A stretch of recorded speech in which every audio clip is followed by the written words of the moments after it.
Here we go. Rational root theorem. Sounds scary, especially if you look at the theorem proof in your textbook. But I'm going to explain it in a sort of a rational way, or logical way. Let's say I gave you this question. You've got y equals to 12x cubed minus 32x squared plus 3x plus 5. My question is, just like how we've been doing it previously or last week, we want to find x-intercepts. Now to find x-intercepts, what do you have to do? Let y equal to 0. If you let y equal to 0, your problem is this. We don't know how to solve for x when there are multiple x's. So the only way we can do it is we factorize. So last week, this is what we were trying to do. So last week I gave you a sheet with 4 different examples, and then I trained you through how to find it, right? So what would you do here? So step 1, to find the first factor, what do you use again? What theory? How do you find the first factor? What did we do last week? Because right now I want to factorize it. What do you have to do to get the first one? What do you have to do? Anyone remember? Elena? Beautiful. You got the last number, because remember, we're thinking the bracket should be x plus something, x plus something, x plus something, right?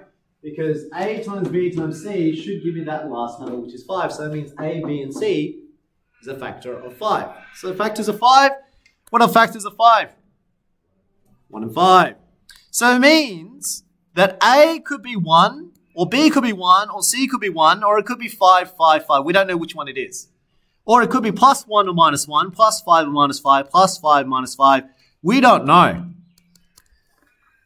So by remainder theorem, we know that actually if you want to find a factor, remember, the factor would mean it has 0 remainder. So we then use remainder theorem. We say, let's sub the numbers in. We test it to see if it equals 0. Because if it equals 0, it means it's a factor because it has 0 remainder. So we test these numbers. We say, all right, to find the first one, we're testing plus 1 minus 1 plus 5 minus 5. So testing. Let's test when x equals 2. Now remember, this is what I did last week. When x equals 1, you sub it into the equation, because that's what remainder theorem is. You sub it into the equation. You get 12 times 1 cubed minus 32 times 1 squared plus 3 times 1 plus 5. And the question is, will this equal to 0 or not? Here we go. We think about that's 12, take away 32, plus 3, plus 5. Just glancing at it, will it equal to 0 or not? No. You test the numbers until you get 0. Now I'm going to do a bit quicker just to illustrate the point, right? I'm going to do it on a CAS calculator just on the side so you can see here. Whoops. Here we go. So we tested 1 didn't work. So we'll now test the next one. So before we do, I'm going to do it on my CAS, go menu, actions, define. Let's call f of x that function. So 12 times x cubed minus 32 times x squared plus 3 times x. Whoops, times x, times x, plus 5, right? So if I subbed in 1, you're correct. Doesn't equal to 0, doesn't work. Maybe we'll test the next one. If it does, it's not 1, maybe it's negative 1. Let's see what happens. F of negative 1 doesn't give me 0. Doesn't give me 0 when x equals negative 1. Let's try the next one. What's the next number I would try? So I tried 1, I tried negative 1. The next number must be 5. So I try 5, because factors of 5, we've got 1 and 5. So we say, all right, f of 5, I get 720. Doesn't equal to 0. Then I test x equals negative 5 then. And it also doesn't equal to 0. So unlike last week, one of these did work. Last week, one of the solutions worked. This time, it doesn't work at all. You've done all the factors, and now you're stumped. we're stuck. Okay, we're stuck because we need to find the first one, then we can use polynomial division to find the second factor. But now we're stuck because we can't even get the first one. So rational root theorem is now the next step. If all of those didn't work the first time, then you say, well, maybe it wasn't a whole number. See, the numbers that we're testing, we're guessing this. We're making a big assumption here. We're assuming that x-intercept has to be a whole number. Who said it had to be 1? Who said it had to be a negative 1? Why can't it be a half or third or 5/9 or something like that? Why does it have to be 1, negative 1, 5, negative 5? Why does it assume that it has to be a positive number? Because that's reality-wise is not most things in life aren't positive numbers or whole numbers, right? So then the logic goes back to this. So we said, oh, but A, B, and C must give you 5. It's true, but there was a big assumption here that we didn't see, and that's what rational root theorem is saying. You see, to get 5, we're correct. A times B times C, yes. They have to be factors of 5. But to get 12x cubed, where 12x cubed come from, 12x cubed, the x cubed comes from x times x times x. Yes, that's true. But 12, we made an assumption that it was x plus a, meaning the number in front of x was 1. We're assuming the factors of 12, remember there's 1, 2, 3, 4, 6, and 12. We assume it's always 1. It doesn't have to be 1. But for most of the cases that you did in 6C, 6D, yes, it was 1. It was 1, and then all you cared about was just substituting numbers of 5, factors of 5. But that's not always the case. If it doesn't work, maybe it wasn't 1. Maybe it could have been 2. If 2 was here, so that 5 there, the factors of 5 could have been, yes, this could have been a plus 5, but then this could have been a 2. We don't know if that's a 1. We just assumed. And clearly none of it works right now. See, 5 over 1 still gives you 5. 3 over 1 gives you 3, and 1 over 1 gives you 1. That's why these numbers, if you think about it, actually I'll just write it again. We made the assumption, just so that you understand, we made the assumption that maybe when it was x plus 1, that was a factor. But that assumption, when I asked you, what's the x-intercept? You would have said it's 1x plus 1 equals 0, minus 1 on both sides, and you get negative 1. And what you don't realize here is you're actually saying, well, to find x, divide both sides by 1, and you get x equals negative 1 on 1. And then we assume x equals negative 1. That's one of the x-intercepts. But that's only if x, the number in front of x was 1. What if it wasn't 1? What if it was 2? Now, if it changes to 2, this is what we're saying now. We're saying, what if this number was a 2? Then that means 2x plus 5 could be a solution. Now, if 2x plus 5 is a solution, what is the x-intercept? If the bracket was a factor, 2x plus 5 was a factor, what would the answer be for the x-intercept? Yeah. This is what we haven't tried. So why do we assume that that was a 1? Negative 5 over 1 is negative 5, and you tested negative 5. Clearly it didn't work, but we haven't tried negative 5 on 2. Because we don't know if the number in front of x was 1, 2, 3, 4, 6, or 12. Because those are the factors of 12. That's how you get the 12x cubed to begin with. So the numbers in these brackets, we weren't sure what the numbers in front of them are, but we made an assumption it was 1. So actually there's a couple of more options that we can test now. We can test, so let's think about, I'll just do it again. The numbers that we tested before were just plus 1, minus 1, plus 5, negative 5. But then we never assumed or checked, well, what if the number in front of x was 2, then it should have been 5 on 2. Positive 5 on 2, negative 5 on 2. But maybe that could have been, so these are the possibilities. You could have had the front numbers at x, so it could have been plus 1. It could have been 2x minus 1. It could have been 2x plus 5, and it could have been 2x minus 5. So it means the numbers that we haven't tested were when x equals 5 on 2, when x equals to negative 5 on 2, when x equals to 1 on 2, and when x equals negative 1 on 2. We haven't tested those ones. We only tested the ones where the number in front of x was 1. But even if I tried 2, let's say it all didn't work, then I still haven't tried. Well, what if the number in front of x was 3? Then I have 3x plus 1, or 3x minus 1, or 3x plus 5, or 3x minus 5. Are you following what I'm trying to say? Because the front number is what we haven't tried. We've only been trying the constant. Yeah. Does the number in front of the x have to be positive? That's a good question too. It doesn't have to be. It's just that you would have accounted, even if I put a negative here. So for example, if I put negative 3x plus 1, and I ask you to solve it, x will either still equal to plus or minus 1 and 3. So that's why I just didn't put a plus minus on it. Yeah.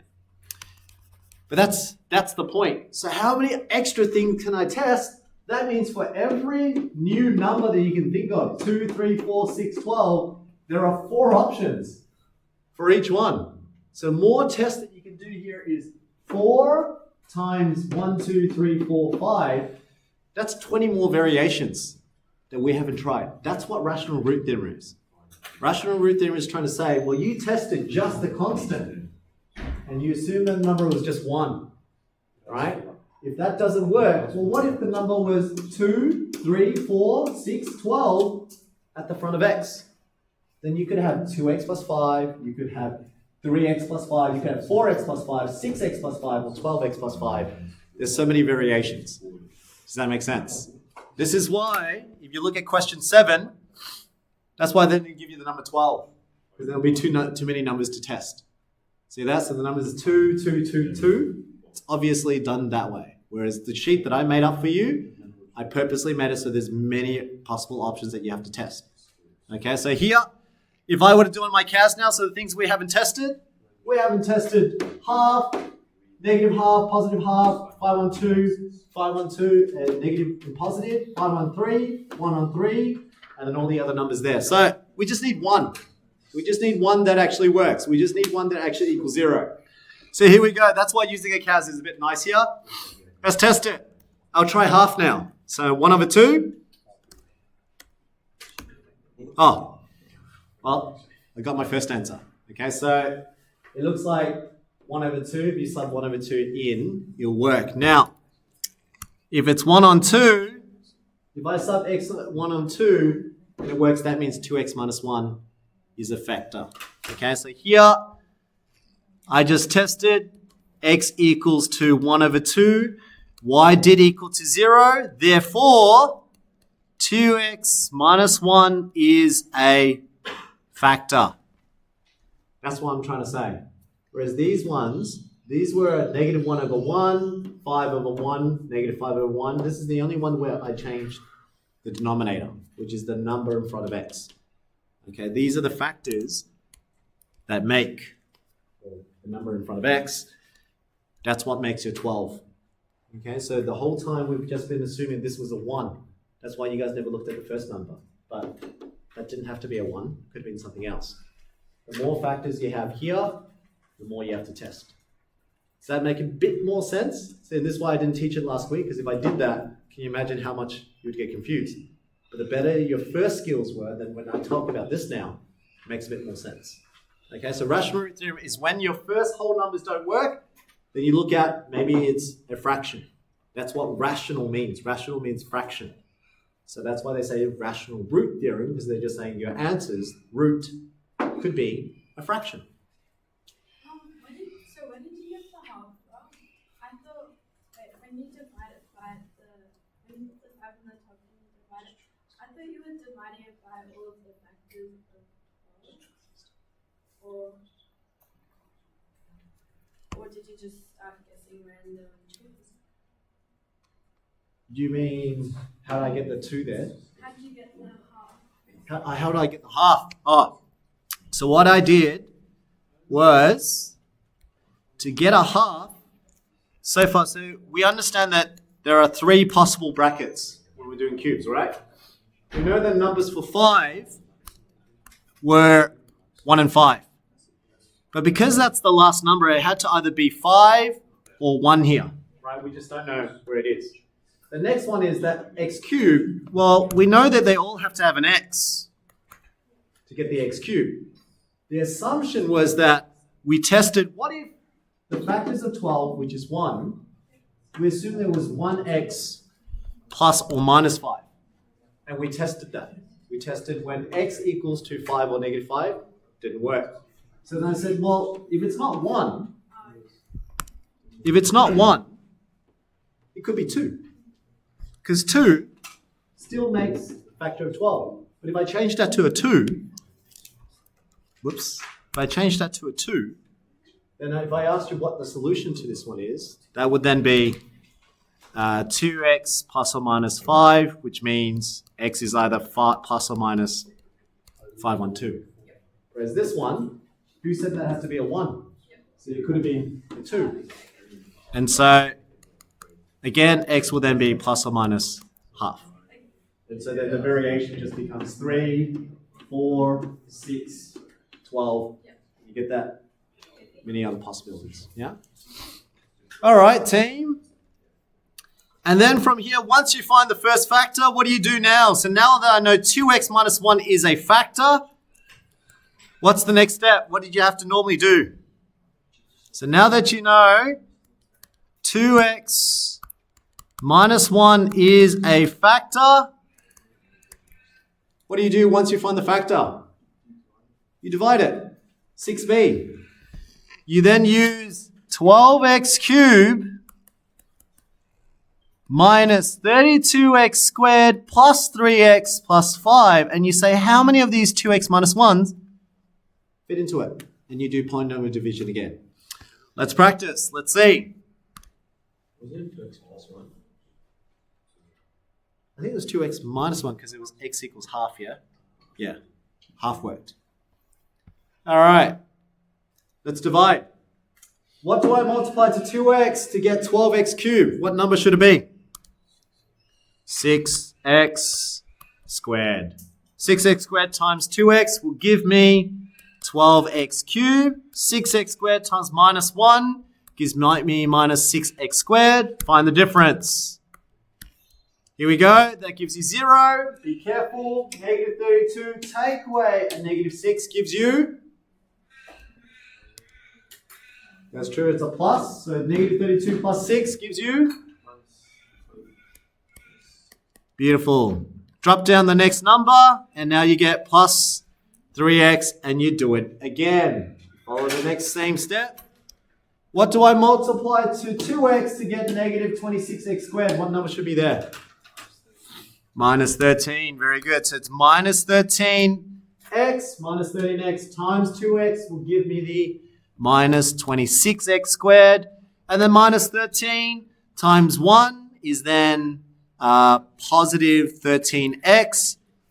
Find the difference. Get 0. Again, be careful. 3 of those x's take away 13 of those x's gives me negative 10. So I get negative 10 of those x's. Bring down the next number. It's plus 5. And then you ask yourself, what is the last number to multiply to 2x to give you negative 10x? And the number must be 5. Very good. So it needs to be minus 5. Minus 5 times 2x is negative 10x. And then don't forget, negative 5 times negative 1. Plus 5, which is what we expected. They should be the same so that you get 0. And it should be 0 remainder. If you don't get a 0 remainder, you've done something wrong. Either in the substitution or in your division. So now that you know that, your factorized form becomes now y is equal to 2x minus 1. The other one was 6x squared minus 13x minus 5. Your job is to factorize this from chapter 3. Let's see what you guys get. Has anyone factorized that yet? If I had to guess, I'm guessing it's what? 2x, 3x to get that 6x squared. What do I multiply? Factors of 5. Oh yeah, this works. 5, 1, negative 10, minus 3. There you go. So 2x times 3x is 6x squared. 2 times negative 5 is negative 10. Negative 3 is negative 13, and then negative 1 times negative 5. Oh, no, that doesn't work. Is it minus 5 or positive 5? No. No, that didn't work. Let's try another one. Positive 5, but I need that negative 13 though. Maybe.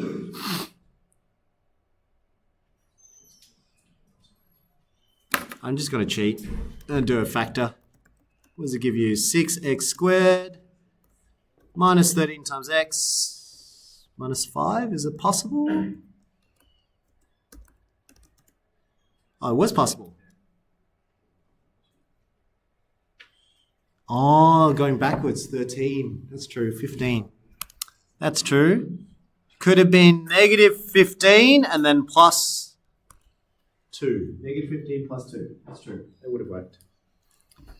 There we go. So we get now x is either equal to half as your x-intercept, x equals to 5 on 2 as an x-intercept, or x equals to negative 1/3. That's why it doesn't always have to be whole numbers. Okay, so that's what rational root theorem is to practice that bit. That went on a bit longer than I wanted, but I'm going to give you 6 minutes. Second example, I want you to have a go yourself. Okay, you can use the CAS to help the substitution to make it quicker, but I want you to follow to see, does it make sense to you now that the whole numbers won't work? Then what about the fractional ones? What fractions can I test now? Okay, that's what rational root theorem is training you to do. So try that. These are pretty much the same steps as what we did last week. The only difference is you will potentially get, or you have to get, a fractional answer first. Okay? Try the second one. Here we go. I'm going to zoom out so you can see my thinking. Question anywhere so that I can clarify how I got those fractions. But that's what rational root theorem is. Okay? Yep. I'm going to pause the video.